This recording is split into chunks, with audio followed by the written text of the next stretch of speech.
ఆచమనం చేసినట్టుగా ఈ నీళ్ళన్నిటిని కూడా తాగి పారేసేవాడు కదా. లేదా అన్ని జన్మల కంటే పాపం జంతు జన్మ ఎత్తినటువంటి వానరులను కష్టపెట్టడానికి బదులు అమ్మల పొదలో బాణాలు ఉన్నాయి కదా. ఆయనకి సామాన్యమైనటువంటి గురువులు లేరు. రామచంద్రునికి వశిష్ఠుడు, విశ్వామిత్రుడు ఎన్ని అస్త్రములనో శస్త్రములనో ఆయనకు ఉపదేశం చేసినాడు. వానరులారా, మీరు కష్టపడే అవసరం లేదురా అని పుంఖానుపుంఖములుగా ఒక వంతెన నిర్మించినట్టుగా బాణ పుల్లలతోనే సేతు నిర్మాణం చేయవచ్చి ఉండేది. లేదా శోషణాస్త్రం అనే ఒక అస్త్రం ఉంటుంది. ఆ అస్త్రాన్ని ప్రయోగిస్తే సముద్రంలో ఉన్నటువంటి నీళ్ళన్నీ కూడా ఎండిపోయేవి. అప్పుడు హాయిగా నేలపై నుండి సముద్రం వానరులంతా కూడా ప్రయాణమై లంకానగరానికి చేరుకునేవారు కదా. శుష్కం కృత్వా కపీన్ మార్గో అభవిష్యతు అత ఏవహి. అందుకని మీ రామచంద్రుడు చేసినటువంటి అన్ని చేష్టలలోకెల్లా ఈ సేతు నిర్మాణం అనేటువంటిది నాకంతా నచ్చలేదు అని ఈ మాటను చెప్పినది. ఆమె యొక్క ఈ మాటలు విన్న తర్వాత జానకీదేవి లోపాముద్రాదేవికి నమస్కరించి నవ్వుతూ, హే లోపాముద్రే, నా భర్త అయినటువంటి రామచంద్రుని అమ్ముల పొదలో శోషణాస్త్రము లేదు అని కాదు, శోషణాస్త్రం ఉన్నది. కానీ ఒకవేళ ఆ శోషణాస్త్రాన్ని వేసి కనుక నీళ్లు లేకుండా చేసినాడు అనంటే ఒక నీళ్లే ఎండిపోవు. నీళ్లలో ఉన్నటువంటి ఎన్ని లక్షల కోట్ల జల జంతువులు ఉన్నాయో అవన్నీ కూడా సంహరింపబడతాయి. అప్పుడు ఆ మొసళ్ళు, అందులో ఉండేటువంటి చేపలు, ఏమయ్యా మమ్మల్ని ఎందుకు చంపుతున్నావు, నీ సీతాదేవిని తీసుకువచ్చుకోవడానికి ఇంతమందిని సంహారం చేయాలన్నా అని అడిగితే ఏం సమాధానం చెప్తాడు రాముడు? ఒక్కడు సుఖాన్ని అనుభవించడానికి ఇన్ని జీవ జంతువుల యొక్క సంహారం చేయాల్సినటువంటి అవసరం ఉన్నదా? అందుకని నా భర్త ప్రాణులయందు ఉండేటువంటి దయతో, విశాలమైనటువంటి హృదయంతో శోషణాస్త్రాన్ని వేయలేదమ్మా అన్నాడు. మరి మా భర్తను పిలిచి ఆచమనం చేయిస్తే అయిపోయేది కదా. దీంట్లో ఆ సమాధానం కూడా ఉన్నది. ఒకవేళ ఆచమనం చేస్తే జలజంతువులన్నీ పోతాయి, ఒక కారణమైతే. ఇంకొక కారణం ఏమిటి అంటే, ఆనాడు దేవతలతో రాక్షసులతో భయంకరమైనటువంటి యుద్ధం జరిగిన తర్వాత అగస్త్యుల వారు వచ్చి సముద్రంలో ఉన్నటువంటి నీళ్ళనన్నిటినీ తాగివేసినారు. తాగివేసిన తర్వాత లోపల దాక్కొని ఉన్నటువంటి రాక్షసులు ఉన్నారు, ఆ రాక్షసులను దేవతలు సంహారం చేసినారు. దేవతల యొక్క కార్యం నిర్వర్తింపబడ్డది. తర్వాత ఏం కావాలి? దేశంలో సముద్రము లేకపోతే, నీళ్లు లేకపోతే మేఘాలు నీళ్లను తీసుకుని తద్వారా వర్షాన్ని మనకు కురిపిస్తాయి. అందుకని మళ్ళీ దేవతలంతా కూడా వచ్చి అగస్త్యుల వారిని ప్రార్థన చేసినారు. అయ్యా అగస్త్య, సముద్రంలోని నీళ్లను ఒక్క చుక్క లేకుండా నువ్వు మింగి పారేసినావు. ఇప్పుడు మళ్ళీ మేము ప్రార్థిస్తున్నాము, సముద్రం యొక్క నీళ్లు కావాలి. ఎందుకంటే రాక్షసుల యొక్క సంహారం అయిపోయినది, ఇప్పుడు మాకేం ఇబ్బందులు లేవు అని అంటే మీ భర్త అయినటువంటి అగస్త్యుడు నీళ్లను వదిలినాడు. ఎక్కడో తెలుసున మూత్రము ద్వారా వదిలినాడు. అందుకనే సముద్రంలో ఉండేటువంటి నీళ్లు ఉప్పుగా ఉంటాయి. రాముడికి ఈ చరిత్ర అంతా తెలుసును కావున ఇప్పుడు నేను సముద్రం దాటి వెళ్ళాలి, కష్టంగా ఉంటుంది. అందుకని ఓ అగస్త్య ఒక్కసారి వచ్చి నీళ్లను తాగవయ్యానంటే ఆయన దోషం చేసిన వాడవుతాడు, ఆయన అధర్మం చేసిన వాడవుతాడు. ఏమధర్మమో తెలుసునా? నీ భర్త యొక్క మూత్రమును దాగమని ఎట్లా ప్రార్థించాలి ఆయన? ఎవరి మూత్రమును వాళ్ళు దాగడం ఇది ధర్మమా? ఇది అధర్మం అవుతుంది అనే విషయాన్ని దృష్టిలో ఉంచుకొని శ్రీరామచంద్రుడు ఆయనను అగస్త్యుణ్ణి స్మరించలేదు. ఇంకొకటి, మరి రాళ్లతో కూడుకున్నటువంటి సేతు యొక్క నిర్మాణాన్ని ఎందుకు చేసినాడు? ఈ రామేశ్వరము నుండి మొదలుకొని అవతలి తీరంలో ఉండేటువంటి లంకా వరకు సముద్రముకు వంతెన కట్టడం వలన, రాళ్లతో కూడుకున్నటువంటి ఈ వంతెనను కట్టడం వలన ఏమైనది? సముద్రము రెండుగా విభక్తమైపోయి ఉన్నది. ఇటు పక్కన ఒకటి, ఇటు పక్కన ఒక సముద్రమైనది. ఈ పని ఎందుకు చేయవలసి వచ్చినది అంటే సీతాదేవి చెప్పుతూ అన్నది, లోకంలో ఎవరైనా స్నానం చేసినారనుకోండి, ఆ స్నానం చేసిన నీళ్లు పోతూ ఉంటే ఆ నీళ్లను దాటకూడదు. అందుకని రోజు స్నానం చేసేవాడు ఎవడు? మహాదేవుడు శంకరుడు. ఏ నక్షత్రం రోజుల్లోనో లేకపోతే సంవత్సరానికి ఒక్కసారి స్నానం చేస్తాడు నారాయణమూర్తి. శ్రవణ నక్షత్రాలు లేకపోతే ఆయన జన్మ నక్షత్రాలు ఏవైనా ఉంటే ఆ రోజుల్లో స్నానం చేస్తాడు నారాయణమూర్తి. అందుకని ఆయనకు అభిషేకం చేస్తే నీళ్లు ఎక్కడ అభిషేకం చేస్తే అక్కడనే ఇణికిపోతాయి. కానీ శివునికి అట్లా కాదు. అభిషేకం చేయడం వలన ప్రతిరోజు ధారలు సంతత ధారలు పడుతూ ఉంటాయి. కావున దక్షిణ దేశంలో మనం అభిషేకం చేసినప్పుడు మాత్రమే ధారాపాత్ర పెడతాం. కానీ ఉత్తర దేశానికి వెళ్ళి చూడండి, 24 గంటలు చల్లని కుండలోని నీళ్లు ధారాసారంగా సన్నగా పడుతూ ఉంటాయి శివుని పైన. ఆయనకు అభిషేకం చేసినటువంటి నీళ్లు సోమసూత్రము ద్వారా బయటికి వస్తూ ఉంటాయి. కావున శివాలయంలో ప్రదక్షిణం చేసే వాళ్ళు ఎవరైతే ఉంటారో ఆ సోమసూత్రాన్ని దాటకూడదు. కారణం ఏమిటి? ఎవరు స్నానం చేస్తారు, ఒక శంకరునికే నియమం కాదు ఇది. ఎవరు స్నానం చేసినా స్నానం చేసినటువంటి వాళ్ళ యొక్క నీళ్లను దాటకూడదు.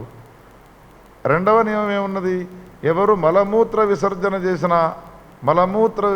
చేసినటువంటి వాళ్ళ యొక్క మలమూత్రాలను దాటిపోకూడదు. నిషేధాలున్నాయి. ఈ సముద్రం అంతా కూడా మీ స్వామివారికి సంబంధించినటువంటి మూత్రమే కదా. అందుకని ఒకవేళ దాన్ని దాటినట్టయితే అది దోషమవుతుంది అని భావించి వానరులనైనా కష్టపెట్టైనా సరే తాను వారధి యొక్క నిర్మాణం చేసుకొని దాన్ని దాటకుండా ఆయన మెల్లగా చక్కగా లంకా నగరానికి చేరుకున్నాడు. మా ఆయన చేసినదే నిజమైన ధర్మమమ్మ అని సీతాదేవి లోపాముద్ర చెప్పగానే లోపాముద్ర ఇంకా మళ్ళీ రెండవ ప్రశ్న వేయడానికి ముందుకు రాలేదు. పార్వతి ఏవం సమ్మంత్ర్య రామేణ స్వకీర్త్యై సేతుబంధనం. ఇంకో విషయం చెప్పనా లోపాముద్రాదేవి? సముద్రానికి సంబంధించినటువంటి సేతు నిర్మాణం చేసే సమయంలో అందరూ లోకంలో నీబోటివాడు నువ్వు ఈ మాటను అన్నావు అంటే అనేక మంది యొక్క అభిప్రాయాన్ని దృష్టిలో ఉంచుకొని ఈ మాటను అన్నావు. వానరాలు సేతు యొక్క నిర్మాణం చేసినాయి. ఒక్కసారి వానరులను అందరినీ కూడా పిలుచుకొని అడగండి, ఏమయ్యా ఈ రాళ్లను వేసి మీరు సేతు యొక్క నిర్మాణం చేస్తున్నారు, ఇది ఎవరి ప్రతాపము, ఎవరి యొక్క మహిమ అనంటే సేతు నిర్మాణం చేసినటువంటి మనం చెప్పవలసిన అవసరం లేదు. సేతు నిర్మాణం చేసినటువంటి వానరులందరూ కూడా ఏమంటారు అనంటే ఇది కేవలం రాఘవుని యొక్క మహిమ, ఆయన యొక్క ప్రతాపమే. నిన్న కూడా మనం ఆ సందర్భంలో చెప్పుకున్నాం. వానరుల యొక్క మహిమ అని కొంతమంది అంటారు, లేదు నీలుని యొక్క మహిమ అని ఇంకొంతమంది అంటారు. ఇది ఎవ్వరి యొక్క మహిమ కాదు, ఇది రాఘవుని యొక్క మహిమ అని తీర్మానం చేసి చెప్తున్నాడు మహాదేవుడైనటువంటి శంకరుడు. ఆయన యొక్క కీర్తి దశదిక్కులో వ్యాప్తిస్తుందమ్మా, ఇందులో సందేహించే అవసరం లేదు. స్వకీర్త్యై సేతు బంధనం కృతం కేనాపి న కృతం నకోపి అగ్రే కరిష్యతి ఏన రామేణ జలధౌ శిలాః సంతారితాః పురా సోయం దాశరథీ రామశ్చేతి ఖ్యాతిం గతోభి. పొరపాటుగా నీవు అర్థం చేసుకున్నావు. నీళ్లలో ఇన్ని రాళ్లను వేసి సముద్రానికి సేతు యొక్క నిర్మాణం చేయడం అనేటువంటిది రాముడు ఒక్కడే చేసినాడు. ఇంతకన్నా పూర్వం ఎవరూ చేయలేదు, ఇక ముందు ఎవరు కూడా చేయబోరు. సీతాదేవి యొక్క ఈ మాటలు విన్నటువంటి లోపాముద్ర, సీతే నీవు జయించినావు నీ భర్త యొక్క గొప్పతనాన్ని చెప్పుతూ అని ఆమెను పొగిడినది. ఎవరైనా పతివ్రతకు సంబంధించినటువంటి ధర్మాలు తెలిసినటువంటి వాళ్ళ ధర్మాలలో ఏముంటుంది అనంటే తన భర్తను గురించి ఎదుటి వాళ్ళు ఎప్పుడైనా నిందిస్తూ ఉంటే ఆ నిందావాక్యాలకు భజన చేయక, నా భర్తను గురించి నీవు నిందిస్తున్నావు, ఆయన గురించి రెండవ మాట మాట్లాడకు, నీ ధిక్కరించాలి. అయ్యో నా భర్త గురించి ఇంతే తెలుసును, ఆయనకి ఇంకా అనేక రకాలైనటువంటి వ్యసనాలు ఉన్నాయి, నీకు తెలియదు అని తోడు వాడినారనుకోండి, వాళ్ళకి పతివ్రతా ధర్మాలు తెలియదు అని అర్థం. భర్త యొక్క గొప్పతనాన్ని 10 మందిలో చాటి చెప్పుకోవడం అది పతివ్రత లక్షణాల్లో ప్రధానమైనటువంటి ధర్మం అయి ఉన్నది. తతో విహస్య వైదేహి లోపాముద్రాం ప్రపూజయతు మునిపత్నీశ్చ సంపూజ్య ప్రార్థయామాస తాం ముహు. ఈ విధంగా ఈ కథనంతా కూడా చెప్పిన తర్వాత లోపాముద్రాదేవిని చక్కగా పూజించి ఆ లోపాముద్రను అడుగుతున్నది సీతాదేవి. అమ్మా పతివ్రత, స్నేహాత్ ప్రసంగతశ్చోక్తం త్వదగ్రే రామ పౌరుషం త్వద్భర్తురాశిషా రామే పౌరుషం చేతి వేద్మ్యహం. సీతాదేవి అన్నటువంటి మాటలన్నీ ఇప్పుడు మనం పరిశీలన చేసి చూస్తే, లోపాముద్ర నా భర్త గొప్పవాడు అని ఆ భర్త యొక్క గొప్పతనం చెప్పుకున్నది, సీతాదేవి నా భర్త గొప్పవాడు అని ఈమె భర్త యొక్క గొప్పతనాన్ని చెప్పుకున్నది. ఇప్పుడు మధ్యవర్తులమైనటువంటి మనం ఏం ఆలోచించాలి అని అంటే, సీతాదేవి తన భర్త యొక్క గొప్పతనాన్ని చెప్పుతూ లోపాముద్రాపతి అయినటువంటి అగస్త్యుని యొక్క గొప్పతనాన్ని కించపరిచినది కదా. ఒకళ్ళ గొప్పతనం చెప్పాలి అంటే ఒకళ్ళని కించపరిస్తే ఇంకొకటి గొప్పవాడు అని లోకంలో మనం చెప్పగలుగుతాము. ఇప్పుడు సీతాదేవి ఏం చేసినది, తన భర్త యొక్క పౌరుషాన్ని గొప్పగా కీర్తించే సందర్భంలో అగస్త్యుని యొక్క గొప్పతనాన్ని కించపరిచినట్టుగా అయినది. అప్పుడు సవరింపు మాట ఏమంటున్నదంటే, అమ్మా లోపాముద్ర, అసలు నా భర్త వానరులతో కూడుకొని ఇంత గొప్పనైనటువంటి సేతు నిర్మాణం చేసినాడు అనంటే దానికి కారణం ఎవరో తెలుసునా, అగస్త్యుల వారైనటువంటి మీ భర్త యొక్క ఆశీర్వచనములే.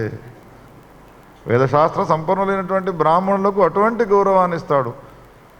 శంకరుడేమో రాముడి పౌరుషము అని అక్కడికి ఆపేసినాడు. ఏమయ్యా శంకర ఎందుకన్నావు? నాకు రాముడు అంటే బాగా ఇష్టం, అభిమానం, అందుకని అక్కడికి ఆపేసినాను. సీతాదేవిని అడిగితే, ఏమమ్మా రాముడు గొప్పవాడు, ఆయన యొక్క పౌరుషం వల్లనే సేతు యొక్క నిర్మాణం జరిగినది, ఆయన అక్కడికి ఆపినాడు కదా అనంటే, ఇప్పుడు నేను అన్నటువంటి మాటలతో ఈ లోపాముద్ర నొచ్చుకుంటుంది. అందుకని ఆమె సంతోషపడాలి, అబ్బా నా భర్త యొక్క పౌరుషం, ఆయన యొక్క ఆశీర్వాదముల వలన రామచంద్రుడు ఈ పని చేసినాడా అని సంతోషపడి దీర్ఘ సౌమంగళీ భవ అని ఆమె ఆశీర్వదిస్తుంది. అది కావాలి ఇప్పుడు ఆమెకు. అందుకని త్వద్భర్తురాశిషా రామే పౌరుషం చేతి వేద్మ్యహం ఇది సంప్రార్థ్యతా సర్వాః మునిపత్నిః వ్యసర్జేతు. ఈ విధమైనటువంటి మాటలు ఆడిన తర్వాత లోపాముద్రాదేవితో కూడుకుని ఉన్నటువంటి వాళ్ళు ఉన్నారో వాళ్ళందరూ కూడా సీతాదేవి వడ్డించినటువంటి అన్నాలు తిన్నారు. కురుక్షేత్రంలో చేయవలసినటువంటి దాన ధర్మాలన్నిటి కూడా చేసినటువంటి వాడే రామభద్రుడు సీతాదేవితో కూడుకున్నటువంటి వాడే పుష్పక విమానాన్ని అధిరోహించి అయోధ్యకు చేరుకున్నాడయ్యా. ఈ విధంగా రామునికి సంబంధించినటువంటి రకరకాలైనటువంటి విలాసాలతో కూడుకున్నటువంటి ఈ విలాసకాండాన్ని ఎవరైతే వింటారో వినిపిస్తారో వాళ్ళకు జీవితం అంతా కూడా విలాసవంతమవుతుంది. ఈ విలాసకాండానికి సంబంధించినటువంటి విశేషమైనటువంటి ఫలశ్రుతిని ఒకటి చెప్పినాడు. ఏమిటి అనంటే, సంతానం లేనటువంటి వాళ్ళు ఎవరైతే ఉంటారో భార్యాభర్తలు, వాళ్ళు పడుకునేటువంటి ఏ శయ్య ఉంటుందో ఆ శయ్యను శుభ్రపరిచి దానిపైన కూర్చుండి ఈ విలాసకాండాన్ని కనుక ఒకవేళ పఠించినట్టయితే తప్పకుండా వాళ్లకు సంతానం కలుగుతుంది. ఒకవేళ సంస్కృత భాష రాదు, ఉచ్చరించేటువంటి యొక్క సామర్థ్యం ఉండదు, అప్పుడు ఎవరైనా సంస్కృతజ్ఞులైనటువంటి పండితుల ద్వారా ఆ శయ్యా సమీపంలో ఇంకొక ఆసనాన్ని వేసి శయ్యాగారంలో గనక ఈ విలాసకాండాన్ని పఠించినట్టయితే తప్పకుండా సంవత్సరం లోపు వాళ్లకు రామచంద్రుడి వంటి కొడుకు పుడతాడు అని వాల్మీకి ప్రత్యేకమైనటువంటి ఫలశ్రుతిని చెప్పి, యశృణోతి నిషాయాం హి విలాసాఖ్యం మనోరమం ఏతత్కాండం పవిత్రంచ నవమాసాన్ పునః పునః తస్య అపుత్రస్య పుత్రః స్యాత్ నాత్ర కార్య విచారణ. పుత్రులు లేనటువంటి వాళ్లకు తప్పకుండా పుత్రులు అవుతారు, సందేహించే అవసరమే లేదు అని, వివాహం కానటువంటి స్త్రీలకు వివాహం అవుతుంది అని అనేక రకాలైనటువంటి ఫలాలను చెప్పినాడు. రామచంద్రుని యొక్క కథను చెబుతూ మహాదేవుడైనటువంటి శంకరుడు పార్వతీదేవికి విజ్ఞానహేతుం విమలాయతాక్షం ప్రజ్ఞాఘనం దివ్య సుఖైకరూపం హరిమాదిదేవం విశ్వేశ్వరం రామమహం భజామి. విజ్ఞానహేతుం విమలాయతాక్షం ప్రజ్ఞాఘనం దివ్య సుఖైకరూపం శ్రీరామచంద్రం హరిమాదిదేవం విశ్వేశ్వరం రామమహం భజామి. రాజా రామచంద్ర భగవానికి, గౌరీ శంకర భగవానికి, నమః పార్వతీపతయే. సీతాదేవితో కూడుకున్నటువంటి రామచంద్రుడు అనేక రకాలైనటువంటి భోగాలను అనుభవిస్తూ ఉన్నాడు. ఒకనాడు రామచంద్రుని సమీపానికి వచ్చి సీతాదేవి ఒక శుభంకరమైన వార్త చెప్పినది. ఏమండి, తమరు తండ్రి కాబోతూ ఉన్నారు.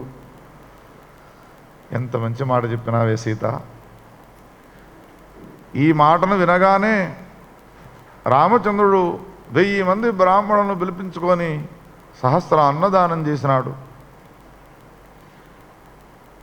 వశిష్ఠుల వారిని పిలిపించుకున్నటువంటి వాడై నెలలు లెక్కబెట్టి 3వ నెలలో పుంసవనం చేయాలి అనేటువంటిది శాస్త్రవచనం ఉన్నది. కావున పుంసవనాన్ని చేయాలి అని అన్నాడు. ఒక ముహూర్తాన్ని నిర్ణయించండి అంటే వశిష్ఠుల వారు చెప్పినారు, ఈనాటి నుండి 3వ రోజున పుష్యమీ నక్షత్రం ఉన్నది. ఇది చాలా గొప్పనటువంటి పుంసవనానికి, పునర్వసు పుష్యమీ నక్షత్రాలు పుంసవనానికి చాలా శ్రేష్టమైనవి అని చెప్పగా లక్ష్మణస్వామి రాముని యొక్క ఆదేశాన్ని పొందినటువంటి వాడు అత్యంత వైభవంగా పుంసవన కార్యక్రమాన్ని చేసినారు. ఈ సందర్భంలో మిథిలా నరేషుడు అయినటువంటి జనక మహారాజు గారికి వార్త వెళ్ళినది. నీ పుత్రికి అయినటువంటి జానకీదేవికి పుంసవన సంస్కారాన్ని చేస్తున్నాడు రామచంద్రుడు. అందుకని నీ భార్య అయినటువంటి సుమేధాదేవితో కూడుకొని తమరు రావలసినది. సుమేధా జనకులు ఇద్దరు కూడా వచ్చినారు. కార్యక్రమం చాలా గొప్పగా జరిగినది. అప్పుడు రామచంద్రుడు వచ్చినటువంటి ఈ సుమేధ జనకులతో ఏకాంతంలో కొన్ని మాటలు మాట్లాడినాడు. అవి చెప్పడానికి పూర్వము పుంసవన సంస్కారం అయిన తర్వాత శ్రీరామచంద్రుడు సీతాదేవితో కూడుకొని, సీత, నీవిప్పుడు గర్భవతివై ఉన్నావు, నీవేమి ఇష్టపడుతున్నావో చెప్పవే. గర్భవతి అయినటువంటి స్త్రీలకు ఏది ఇష్టమో ఆ ఇష్టమైనటువంటి దానిని భర్త సమకూర్చాలి. ఇది శాస్త్రవచనమై ఉన్నది, మర్యాద అయి ఉన్నది భర్తలకు. నీవేమి ఇష్టపడుతున్నావో చెప్పమనంటే, నాకు ఇష్టమేమిటి అనంటే, స్వామి రామచంద్ర, ఒక్కసారి అరణ్యాల్లో తిరగాలనేటువంటి కోరిక ఉన్నది. అరణ్యాల్లో ఉండేటువంటి ఎంతమంది ఋషిపత్నులు ఉన్నారో వాళ్ళందరితో కూడుకొని కొంతకాలం ఉండి రావాలనే కోరిక ఉన్నది అన్నది. ఇదా కోరేది? ఏ గులాబ్ జామునో కాకినాడ కాజానో కావాలని కోరుకుంటారు ఇప్పటి భార్యలైతే. శ్రీరామచంద్రుడు విన్నాడు. విన్నటువంటి వాడై తప్పకుండా నీ కోరికను తీరుస్తాను అని మాట ఇచ్చినాడు. పుంసవన కార్యక్రమం జరగాలి. పెద్ద ఎత్తున వేదిక యొక్క నిర్మాణం జరిగినది. ఉన్నటువంటి అంతఃపురంలో నుండి ఆ వేదిక దాకా వెళ్ళాలి. అందుకని చాలా జాగ్రత్త అవసరం. ఇప్పుడు సీతామహాసాధ్వికి వెళ్ళాలి అంటే ఎట్లా వెళ్ళాలి మరి? ఏనగ పైన, గుర్రాల పైన, రథం పైన సీతాదేవితో అడిగినాడు.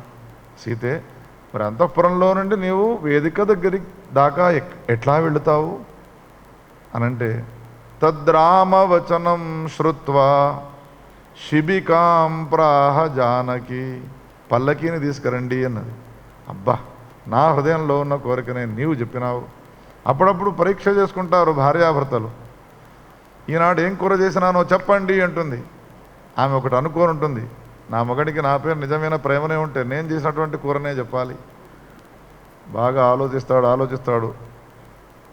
సొరకాయ చేసినావు, అబ్బా 100కి 100 వాడండి, నేను మనసులో అనుకున్నాను, మీరు చెప్తారా లేదా?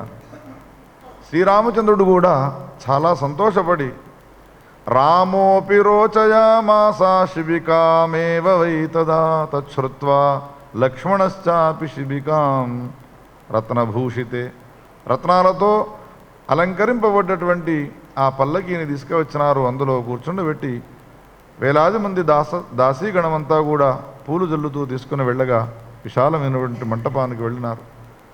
దేవగంధర్వాదులంతా కూడా స్తోత్రం చేసినారు. రత్నసింహాసనం పైన సీతామహాసాధ్యుని కూర్చుండబెట్టి చేయవలసినటువంటి క్రియాకలాపాన్నంతా కూడా చేసినారు. అనేక రకాలైనటువంటి బహుమానాలను ఇచ్చినారు. చేతుల నిండా గాజులను తొడిగినారు, బంగారు గాజులను, రకరకాల బహుమానాలను ఇచ్చినారు. అత్యంత వైభవంగా ఆ పుంసవన కార్యక్రమం జరిగినది. కండ్ల గట్టినట్టుగా రాసినాడు. ఇది జరిగిన తర్వాత కొన్నాళ్లకే ఇంకేమిటి, రోజులు దొర్లుతూ ఉంటాయి. 3వ నెలలో పుంసవనం చేయాలి.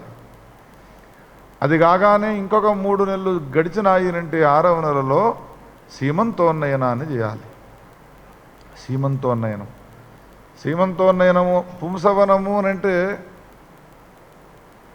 ఆ మంత్రాన్ని చదువుతూ ఒకే 4 అక్షరాల మంత్రమే ఉంటుంది. మర్రి చెట్టుకు ఉండేటువంటి కాయలతో కూడుకున్న ఇగురు ఉంటుంది.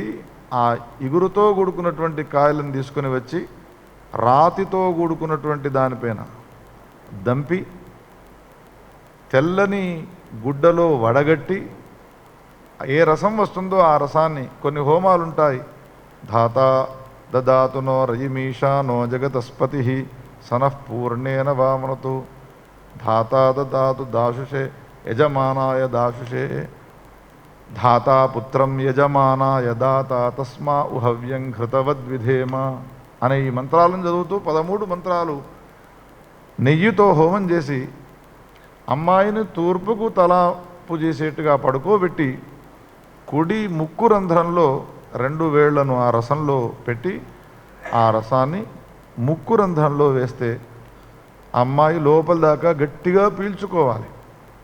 సా గర్భపర్యంతం గిలతి అని పీల్చుకోవాలి. చేదు చేదుగా వస్తుంది, భయపడి లోపలికి రాకున్నా వచ్చింది అన్నదనుకోండి, ఫెయిల్ అయిపోతుంది పుంసవనం. ఈ సంస్కరింపబడ్డటువంటి ఏ రసం ఉన్నదో ఈ రసము లోపల దాకా వెళ్ళితే 3వ నెలలో ఇంకా అంగోత్పత్తి అనే అవయవోత్పత్తి అనేటువంటిది జరగదు. కావున సంస్కరింపబడ్డటువంటి ఈ రసాన్ని లోపల దాకా పీల్చుకోవడం వలన లోపలికి వెళ్ళిన ఈ రసం ఏం చేస్తుంది, అబ్బాయి అయ్యేట్టుగా ఆ అవయవాలకు సంబంధించినటువంటి మార్పును చేస్తుంది అని మన ఋషులు చెప్పినారు. సీతామహాసాధ్వి పుంసవనాన్ని చక్కగా నిర్వహించుకున్నది. ఆ తర్వాత 6వ నెలలో సీమంతోన్నయనం చైవ వశిష్ఠేన చకారసః. సీమంతోన్నయనము అని అంటే ఏం చేస్తారు? ఇంతమంది ఉన్నారు, మీరంతా చేయించుకున్న వాళ్ళే సీమంతోన్నయనం. చీరలు కట్టించుకోవడం, కొత్త కొత్త చీరలు కట్టుకోవడం, గాజులు వేసుకోవడం, రకరకాల అపూపాలు పండ్లు వీడియోల్లో పడేట్టుగా తయారు చేసి తీసుకువచ్చి ఒళ్ళో పెట్టడం, మంగళహారతి ఆశీర్వచనాలు చేసుకోవడం, భోజనాలు చేయడం. కానీ సీమంతోన్నయనానికి కూడా కొన్ని హోమాలు ఉంటాయి. సీమాంతము సీమంతము అని 2 పదాలు ఉన్నాయి సంస్కృతంలో. సీమాంతము అని అంటే ఊరి యొక్క పొలిమేర అని అర్థము. సీమంతము అంటే సీమంతః కేశవేషే, వెంట్రుకలను దువ్వడం. ఏ పాపెట ఉంటుందో దాన్ని సీమంతము అంటారు. పాపెట తీయడం. ప్రతిరోజు దువ్వుకొనే ఉంటుంది కదా అమ్మాయి, ఇవాళ దువ్వడం ఏమిటి అంటే దువ్వెనతో దువ్వుకోవడం కాదు, ఏదో పంది వెంట్రుకలతో దువ్వాలి. అవి మనం ఇంట్లో పెట్టుకున్నాం అనుకోండి, ఎక్కడి నుంచో శత్రువులు దాపురుస్తూ ఉంటారు. ఆనాడు మాత్రమే తీసుకురావాలి. కొన్ని మంత్రాలు ఉంటాయి, ఆ మంత్రములతో దువ్వుకొని ఆ తర్వాత దాన్ని విసర్జనం చేసేయాలి. ఆ సందర్భంలో ఒక వనిత, స్త్రీమూర్తి, సంగీతజ్ఞురాలైనటువంటి అమ్మాయి, వీణను నేర్చుకున్నటువంటి అమ్మాయి ఈ గర్భవతి ఎదుట కూర్చొని కొన్ని మంత్రాలు ఉంటాయి, వీణ మీద మీటాలి. ఆ మీటుతూ ఉన్న సమయంలో వస్తున్నటువంటి ఆ వేద మంత్రాల యొక్క ధ్వనిని ఆమె వినాలి. ఎవరైనా చేస్తారా ఈ సంస్కారం? పుస్తకాల్లో ఉన్నది అక్కడికే పరిమితం అయిపోయినది. పుంసవనము ఆగిపోయినది, సీమంతోన్నయనము లేదు, గర్భాధానం అనే సంస్కారం అసలే లేదు. అన్నీ చేస్తూ ఉన్నారు, కానీ ఇవన్నీ కూడా తూతూ మంత్రం, తుమ్మకాయ మంత్రం అన్నట్టుగా ఏమాత్రము శాస్త్రములలో చెప్పినటువంటి మర్యాదను ఉల్లంఘించి, శాస్త్రం ఒక తీరు చెప్పితే మనం ఒక తీరుగా చేస్తున్నాము, దాని సంస్కారం అనే పేరుతో ఎట్లా పిలుస్తా అని చెప్పండి. అందుకని విజ్ఞుల ద్వారా తెలుసుకొని ఇప్పటికైనా చైతన్యవంతులమై ఈ మార్పును తెచ్చుకుంటే చాలా బాగుంటుంది. ఎవరైనా ఉంటే సీమంతోన్నైనా అని అట్లా చేయించుకోండి. మేము చాలా చూసినాము. బెంగళూరులో మేము అధ్యయనం చేస్తున్న సమయంలో మొదటి రోజు సాయంత్రం వేళ వెళ్ళి ఉదక శాంతి కార్యక్రమాన్ని చేయించడం, తెల్లవారిన తర్వాత అంకురారోపణం చేయడం. సంగీతం చదువుకున్న వాళ్ళు మహానగరాల్లో ఏం పెద్ద సమస్య ఏం కాదు. వీణను మీటేవాళ్ళు ఒక 2 సార్లు ఆ మంత్రానికి సంబంధించిన అవి సప్తస్వరాలు ఉంటే వేదంలో 3 స్వరాలు. ఆ 3 స్వరాలను వీణ మీద మీటిస్తే ఆ మంత్రాన్ని వింటే సుసంస్కృతుడైనటువంటి పుత్రుని యొక్క ఉత్పత్తి జరుగుతుంది. సంస్కారాలకు ఉన్నటువంటి ఒక ప్రాధాన్యత అంత గొప్పదైనటువంటిది. శంకరాచార్యుల వారు సంస్కారం అనే పదానికి అర్థం చెప్పినారు. సంస్కార్యస్య గుణ ఆధానేనవా స్యాత్ దోష అపనయనేనవా. సంస్కరింపబడేటువంటి వస్తువులో ఉన్నటువంటి దోషాన్ని తొలగించడము ఒకటైతే, గుణమును ఆధానం చేయడం. ఉదాహరణకు రాగి చెంబును తీసుకున్నాము, సత్యనారాయణ కలశంగా పెట్టాలి అని అనుకున్నాము. పైనుండి తీయగానే అందులో దోషము బాగా ఉన్నది, నల్లగా ఉన్నది. అది రాగి చెంబు అంటే ఎవరికి తెలిసేట్టుగా. అప్పుడు ఏం చేస్తాము, చింతపండు, తర్వాత పీతాంబరి, ఇవాళ వచ్చే పౌడర్, బాగా తోముతాము, దాన్ని శుభ్రంగా తయారవుతుంది. దోషాన్ని తొలగించడం సంస్కారానికి సంబంధించినటువంటి అర్థం. ఆ తర్వాత కలశాన్ని పెట్టిన తర్వాత గంధాన్ని పెట్టి, కుంకుమ పెట్టి, తర్వాత దాంట్లో మామిడాకును పెట్టి, కొబ్బరికాయను పెట్టడం, ఇది గుణాధానం. సంస్కారం అనే పదమునకు ఈ 2 రకాల అర్థాన్ని చెప్పినారు జగద్గురు శంకరాచార్యులు. అందుకని జీవుడు గర్భంలో ప్రవేశించడానికి పూర్వం నుండే సంస్కారం ప్రారంభం. వానికి పురుషుని యొక్క వీర్యము స్త్రీ యోని ద్వారా గర్భంలోకి ప్రవేశించడానికి పూర్వమే చేసేటువంటి మొదటి సంస్కారము గర్భాధానము.